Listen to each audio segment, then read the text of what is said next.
Salut les copains, j'espère que vous allez bien. Alors dans cette vidéo on va parler de ma perte de poids. Vous avez été beaucoup à m'envoyer des DM, à me laisser des commentaires etc sur ça, puisque vous avez vu ma petite transformation etc. Moi-même j'en ai un petit peu parlé dans quelques vidéos, telles que la vidéo mes derniers achats que je vous mettrai dans le petit i, mais sans trop vous en parler non plus. Bref, j'ai été assez flou là-dessus, mais vous avez été quand même pas mal à remarquer. Vous êtes beaucoup à me poser des questions, que ce soit sur TikTok, sur YouTube etc. Donc j'ai décidé d'aujourd'hui de enfin parler de tout ça et de vous montrer l'envers du décor, de vous parler ouvertement, très honnêtement avec vous de cette perte de poids qui a été, et qui est toujours d'ailleurs très malsaine. Enfin bref, j'ai pris un rythme de vie chaotique pour mon corps et je vais vous en parler parce que je pense que c'est aussi important de vous montrer l'envers des réseaux sociaux. C'est difficile de gérer son image et d'accepter son corps comme il est. Ouais, vous allez voir cette vidéo, vous savez de quoi ça parle, donc on va tout de suite commencer. Je pense qu'avant de rentrer dans le vif du sujet, il est important de poser le décor. J'ai perdu du poids en 2017-2018, donc j'ai perdu 25 kilos. Du plus loin que je m'en souvienne, en fait, j'ai toujours été, voilà, j'ai toujours eu du poids en plus, j'ai toujours été un peu dodu, comme on dit, j'adore ce mot. Donc en seconde, j'ai décidé de perdre du poids, donc en 6 mois, j'ai perdu 25 kilos. Et ensuite, tout se passait bien, voilà, pendant 2 ans, j'ai pas du tout repris de poids. J'ai réussi à garder une alimentation assez saine, même si voilà, je me faisais des plaisirs parce que bon, je m'en foutais carrément en fait. Et je suis pas là à essayer de me culpabiliser à chaque fois que je mange un bail. Enfin, j'étais pas là en tout cas, avant je faisais pas ça. On arrive en 2019, voilà, cette année a été chaotique pour moi. La descente aux enfers, enfin, je suis un peu too much, mais vous allez comprendre pourquoi. En gros, j'ai fait mon coming out sur YouTube en octobre 2018. Ça s'est super bien passé, j'étais super content. Personne de ma famille le savait, donc ça m'a fait du bien de dire voilà, je suis gay et maintenant c'est fini. J'ai plus à me poser de questions là-dessus. Avant mon coming out, j'ai parlé avec quelqu'un et j'ai fait mon coming out, on s'est vu etc. Et bref, on s'est mis en couple. Mais malheureusement, la relation s'est arrêtée. Voilà, j'ai quitté ce copain-là. Et donc du coup, dû à ça, c'était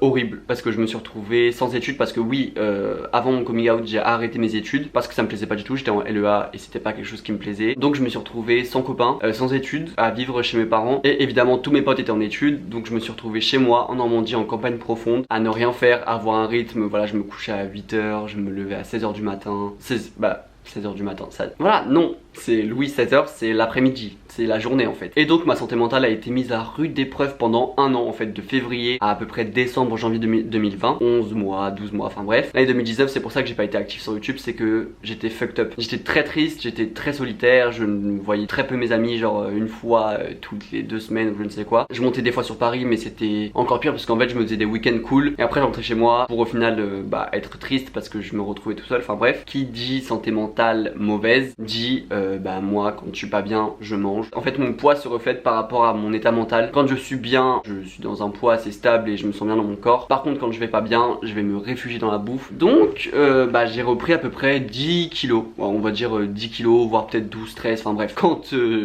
j'ai vu que j'avais grossi, j'étais déjà arrivé à plus de 10 kilos en fait. Vraiment ça m'a fait un choc, je sais pas si ça vous fait ça aussi, mais vous voyez pas grossir et d'un coup vous remarquez. Je savais que j'étais pas bien là où j'étais et qu'il fallait que je parte, pas que je m'entendais mal avec ma famille ou quoi, parce que voilà, j'ai de très bons rapports avec ma famille, mais c'est juste que je savais très bien que si je restais en Normandie, ça allait être de pire en pire et que ça allait rien arranger. Donc je me suis dit ok Louis, tu vas te prendre un appartement sur Paris, parce que j'avais tout simplement envie de prendre mon indépendance et voilà, d'avoir enfin mon appartement. Donc en février 2020, je suis arrivé à Paris et j'ai dit voilà, bim bam, je pose mes valises et j'ai un appartement. Et en parallèle de ça, donc de mon emménagement à Paris, j'ai repris à fond les réseaux parce que j'étais tout simplement mieux dans ma tête. Donc je me suis dit ok, là c'est bon, t'es à Paris, tu peux enfin reprendre les réseaux, tu t'es mieux. Et en reprenant les réseaux, tu t'exposes évidemment, donc ta communauté va répondre à ta story, va répondre à tes vidéos en commentaire etc. C'est une minorité évidemment, mais c'est les commentaires que je prenais le plus à cœur, parce que quand tu me dis oh t'es beau, t'as des jolis yeux, c'est cool. Par contre quand tu me fais des remarques sur mon physique, là ça touche très très vite. Il suffit d'un commentaire pour que j'y pense pendant une semaine. En reprenant les réseaux, vraiment vous avez été beaucoup à remarquer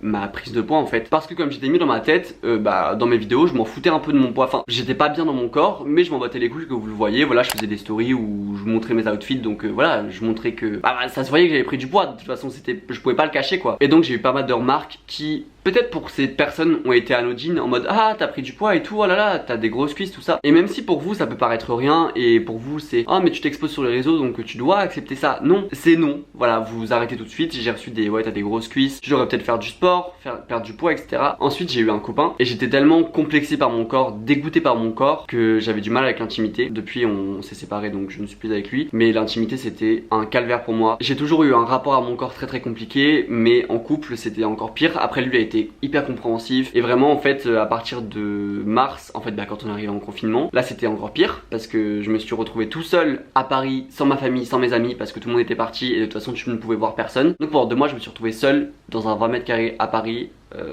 dans une grande ville et j'ai découvert l'anxiété plus la solitude, moi qui pensais aimer être seul. Et en fait j'en venais à un point pendant le confinement où en fait quand j'allais prendre ma douche, je déviais le miroir qui était dans ma salle de bain pour ne pas voir mon corps. À chaque fois que je voyais mon corps, ça pouvait me ruiner ma journée. J'avais envie de pleurer rien que de voir ce que j'étais devenu. Je sais que c'est cru, mais vraiment j'avais un profond dégoût pour moi-même. Donc après le déconfinement, je me suis dit ok Louis, là tu vas te bouger et tu vas décider de perdre du poids. Et là on arrive au sujet principal de la vidéo qui est ma perte de poids, puisque du coup le déconfinement c'était le 11 mai et j'ai commencé à perdre du poids à peu près. En tout cas la première photo que j'ai pris, donc mon avant perte de poids, c'était le 31 mai, donc c'était pour mon anniversaire, enfin ou le 30 mai il me semble. Et là j'ai démarré quelque chose d'extrêmement malsain et je sais pas pourquoi j'ai fait ça. J'avais envie de perdre tout ce poids là et si j'avais l'argent j'aurais fait 12 000 liposuctions. Vraiment j'étais capable de tout pour perdre ce poids là. J'avais envie de me couper les bourrelets en fait tellement j'en pouvais plus. Et donc là j'ai commencé à ne plus manger. J'ai commencé à manger un repas par jour. Et quand je parle de repas, il y a des jours où j'étais à moins de 500 calories par jour, c'est à dire que je mangeais des tomates cerises, du raisin et j'arrêtais tout. Voilà, c'était mon seul repas de la journée et après je buvais de l'eau et des cafés. Je marchais le plus possible, c'est à dire que je pouvais faire genre 10-15 km par jour. Voilà, je prenais plus le métro parce que je voulais absolument marcher. Je ne mangeais plus de sucre raffiné, je ne mangeais plus de viande, je ne mangeais plus de protéines. Enfin bref, pendant à peu près un mois et demi, 2 mois, bah mes journées se résumaient à manger 500 voire 700 max calories par jour. Et bizarrement j'étais conscient que c'était pas bon pour mon corps, j'étais conscient que je mettais ma santé en danger, mais je m'en foutais. S'il faut que demain je sois hospitalisé pour ça, ben je m'en fous. Parce que la seule chose que je veux c'est perdre du poids. Là maintenant, et pourtant je continue ces habitudes malsaines, je me juge moi-même parce que je me dis comment j'ai pu faire ça. Mais sur le moment ça me paraissait être une bonne idée en fait. Je me disais je m'en bats les couilles de ma santé, je veux juste perdre du poids, je veux juste que tout ça s'arrête, je veux juste accepter mon corps enfin. Sauf que évidemment le fait de pas manger pendant 2 mois, enfin en tout cas de manger 500 calories par jour, ben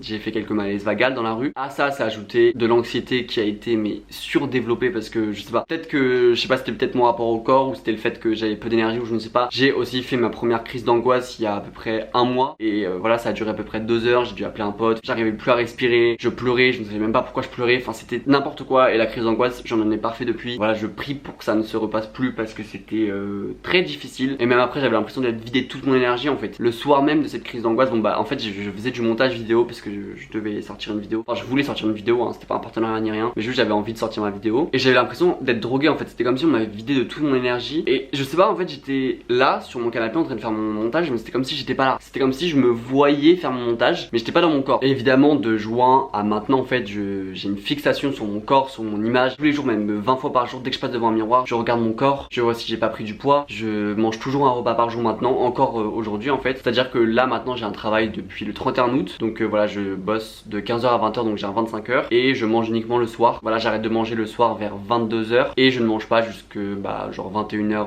du lendemain, sachant que je fais à peu près 8 à 9 km par jour parce que j'essaie de moins prendre le métro possible. Donc voilà mon corps est dans un état lamentable, vraiment j'ai perdu énormément de poids mais en même temps je suis content d'avoir perdu ce poids et quand je vous dis 10 kg dans le titre je pense que c'est même plus parce que il me semble qu'avant ma perte de poids j'étais à 85 kg voire 87 kg mais en tout cas je ne rentre plus dans aucun de mes pantalons et j'ai perdu à peu près genre 4 tailles de pantalons. Je ne veux pas acheter une balance parce que je sais que si j'en achète une ça va être encore pire et je vais me peser 10 fois par jour donc je ne veux pas m'infliger ça, déjà que je suis assez obsédé par mon corps et tout ça. Donc il y a moyen que j'ai perdu 10 kg comme il y a moyen que j'ai perdu 15 kg, j'en sais rien, peut-être que je pèse 70 kg, je ne sais pas et je n'ai pas envie de savoir en fait pour être honnête avec vous. Tout ce que je sais c'est que j'essaye petit à petit de réintroduire plus d'alimentation dans ma journée, j'essaye de petit à petit manger plus de calories puisqu'il y a 10 jours j'étais avec Juliane, mon croque Juju, et on était au Starbucks en fait et je faisais la queue, lui était assis. En fait en gros j'étais dans la queue et d'un coup ma vision s'est troublée, j'ai un peu perdu connaissance, enfin je savais pas où j'étais et ma vision d'un coup est devenue noire, je ne voyais plus rien. Donc j'ai dû tâtonner un petit peu dans tout le Starbucks pour essayer d'aller vers les marches qui étaient les plus proches de moi pour m'asseoir et pendant à peu près 5 minutes je ne voyais rien, c'est à dire que tout était noir. J'essayais de parler mais j'avais l'impression en fait, vous savez que mes oreilles étaient bouchées. Dès que j'ai recouvert un tout petit peu la vue, que c'était flou mais que je pouvais voir mon écran de téléphone parce que pendant 5 minutes je ne pouvais même pas voir mon écran. Je voulais appeler Juliane parce que lui était dos à moi du coup en fait, c'était le Starbucks à côté du Louvre, donc lui était genre là et moi j'étais aux escaliers. Donc dès que j'ai recouvert la vue j'ai directement appelé Juliane pour lui dire viens. Du coup il m'a aidé à aller m'asseoir dans une place en fait et j'avais des sueurs froides, je tremblais, j'étais pas bien, je comprenais pas ce qui venait d'arriver. Donc je ne sais pas si c'est dû à ma perte de poids, je ne sais pas si c'est dû à un manque de protéines, je sais pas en fait très honnêtement. Il faudrait peut-être que j'aille voir un médecin pour ça parce que je sais que j'ai mis mon corps à rude épreuve pendant 3 mois. Et après là maintenant je mange des sushis, je mange quand même beaucoup plus de choses, je mange des féculents, je mange des protéines etc. Donc j'ai un peu repris une alimentation normale, même si je mange uniquement un repas par jour. Mais je voulais aussi vous parler, et je pense que c'est important de vous parler de ça, parce que maintenant plus que jamais avec les réseaux sociaux, les retouches, etc., beaucoup de jeunes se sentent mal dans leur peau, et beaucoup d'adultes en fait aussi se sentent mal dans leur peau. Et c'est important de vous montrer parce qu'il y a énormément de personnes qui m'envoient des DM en mode oui, enfin j'ai vu que t'as perdu du poids, est-ce que tu pourrais me dire ce que t'as fait, parce que moi je me sens extrêmement mal dans mon corps. Parce qu'en fait il y en a plein qui sont un peu émerveillés de ma perte de poids et qui me disent ouais mais t'as eu la force de faire ça et tout, j'aimerais trop être comme toi. Mais je voulais aussi vous montrer l'envers du décor, c'est que j'ai passé 3 mois à me sous-alimenter, j'ai passé 3 mois à faire des malaises vagales en pleine rue, ça a augmenté mon anxiété x 1000, c'est à dire que des fois je mets 1h30 à sortir de chez moi et je ne sais même pas pourquoi. Voilà, moi j'allais très bien hein, pendant ces périodes là, enfin même si je sais que je mettais mon corps à rude épreuve, etc., j'allais extrêmement bien. Mais juste voici l'envers du décor, voici ce que certains ne vous montrent pas. J'ai perdu du poids, oui je suis beaucoup mieux dans mon corps maintenant, et encore parce que en fait je reste fixé là-dessus et j'ai peur de reprendre du poids tous les jours, toutes les 10 minutes je pense à ça en fait, à ne pas reprendre du poids. Donc voilà, donc oui j'ai perdu du poids à un coup, je ne sais pas, voilà, ça se trouve là mon corps il est fucked up, ça se trouve je sais pas, moi je sais pas. En fait, je sais pas dans quel état est mon corps maintenant, mais je sais que je pense pas qu'il soit super bien. Et ce qui est dingue, c'est que voilà, je me montre mes tenues, etc., sans forcément dire que j'ai perdu du poids, mais je reçois des remarques. En fait, je sais pas qui vous a élevé. Ah ouais, maintenant t'as un sac d'os, faudrait peut-être manger là, non? C'est pas parce que je suis proche de vous et que je m'efforce d'entretenir une relation un peu plus pote que youtubeur abonné que vous avez le droit de me dire des choses comme ça en fait. Évidemment, c'est vraiment genre 2% de ma communauté. La plupart vous êtes hyper bienveillants et même voilà, j'ai des messages en mode fais attention à toi, j'ai vu que t'as perdu du poids, j'espère que tu vas bien, etc. Donc vous êtes incroyables avec moi. Mais juste ce genre de réflexion en mode t'es un sac d'os, tes jambes de sauterelle ou je ne sais quoi, enfin s'il y a un coup de vent tu tombes en morceaux, des trucs horribles que je reçois en DM. Quand j'ai du poids en trop vous me faites des remarques, quand je perds du poids et que je me sens beaucoup mieux dans mon corps vous me faites des remarques. Quand est-ce que vous allez comprendre qu'il faut arrêter ces remarques sur le physique? C'est important en fait parce que vous pouvez créer des complexes à des gens qui n'en avaient pas au départ en fait. Donc arrêtez ces remarques là sur le physique. Enfin voilà, maintenant je vais beaucoup mieux, j'essaie d'en manger un petit peu plus, je vais essayer de prendre rendez-vous chez le médecin pour faire une prise de sang, je vais essayer de faire du sport aussi. Voilà, je vais faire du renforcement musculaire pour me sentir un peu mieux dans mon corps aussi parce que j'ai pas fait de sport pendant 3 mois. Mais depuis que je travaille, je suis dans une meilleure optique en fait. Déjà j'ai un rythme de sommeil, enfin, genre je suis occupé toute la journée, toute la semaine en fait, et ça me fait du bien. Et voilà, en tout cas j'espère que cette vidéo va en aider certains. Moi je vais essayer de voilà, faire attention à moi et essayer de faire du sport, de remanger, etc. On se retrouve dans les commentaires, on va parler ensemble. Faites attention à vous s'il vous plaît. Donc je vous dis à la semaine prochaine et bon dimanche. Salut!